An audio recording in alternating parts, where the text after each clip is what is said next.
Thursday morning lunch பாக்ஸுக்கு 1 pot தக்காளி சாதம் பண்ணிக்கலான்னு பிளான் பண்ணியாச்சு. இதுக்கு குக்கரில் 2 டேபிள் ஸ்பூன் எண்ணெய் ஊற்றிக்கோங்க. கொஞ்சமாக கடுகு, சோம்பு, கடலைப்பருப்பு, உளுத்தம்பருப்பு, கருவேப்பிலை இதெல்லாம் தாளிச்சிட்டு நீலவாக்கில் கட் பண்ணி வச்சுருக்கிற வெங்காயம், ஒரே ஒரு பச்சை மிளகாய், 2 தக்காளி, கொஞ்சமாக இஞ்சி பூண்டு பேஸ்ட் இதெல்லாம் போட்டு நல்லா வதக்கி விட்டுக்கோங்க.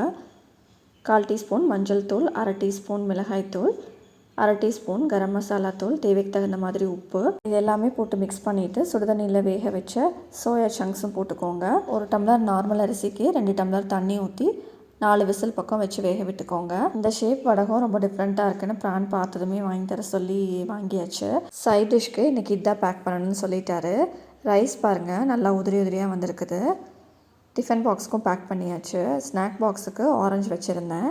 மார்னிங் பிரேக்ஃபாஸ்ட்டுக்கு உப்புமா தான் பண்ணியிருந்தேன், கோதுமை ரவை உப்புமா. உப்புமா ரெசிபி நம்ம சேனலில் இருக்குது. இந்த வீடியோவோட லிங்க் பண்ணுறேன், மறக்காமல் செக் பண்ணிக்கோங்க. பை.